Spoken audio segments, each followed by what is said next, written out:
Well, the mourning for Corporal Craps extends well beyond Bryan County, especially among the small canine units of local law enforcement. Lieutenant James Moore of the Chatham County Sheriff's Office says Craps had just brought his dog to Savannah for training Tuesday. Moore says called Craps always cheerful and says he loved his job. He wanted to make his dog better than everybody else's. He was passionate about removing large amounts of narcotics, moving up and down the interstate off our roads. He was very, very passionate about the safe school search programs, and he was very passionate about education of children, about dangerous drugs and to stay away from it. And very routinely, he was bringing the dog into the schools to meet the children and to talk to them about drugs.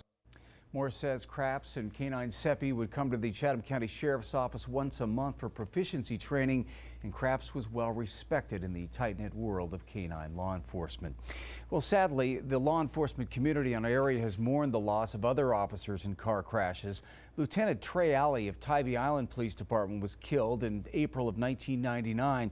He and another officer were pursuing some car break-in suspects on Highway 80 when the suspect's car apparently forced the officers off the road. Alley died after his patrol car struck two trees. In November of 2006, Effingham County Sheriff's Corporal Dennis Wright was killed on Jimmy DeLoach Parkway. Deputy Wright and a partner were approaching the intersection of Benton Boulevard when a van pulled into their path. The deputy's patrol car veered off the road and into an embankment. And in December of 2006, Bryan County Sheriff Sergeant Michael Larson was killed in a car crash caused by a drunk driver. The drunk driver crashed and left his car on the road without lights and did not report the incident. Sergeant Larson sideswiped the vehicle and hit several trees.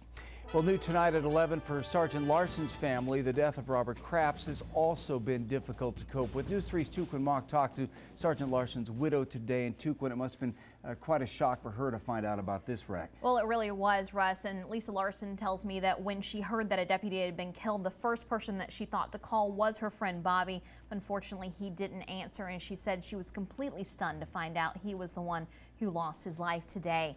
Lisa Larson says she and Bobby Craps were schoolmates, and he was on duty with her husband Michael the night Michael was killed in '06. She says Bobby stayed by her husband's side the entire time after the accident, from the crash scene and beyond, and they remained close friends to this day. Bobby was there the whole time, up until the funeral and even after.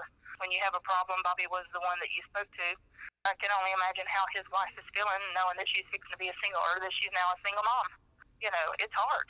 Not only just being the parent, but financially it's hard, and you don't have that person to talk to anymore.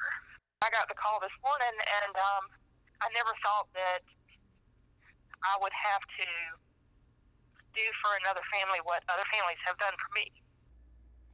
Larson says a fund has been established to help Craps' wife and children with expenses. You can donate to the Craps Family Memorial Fund at any Heritage Bank.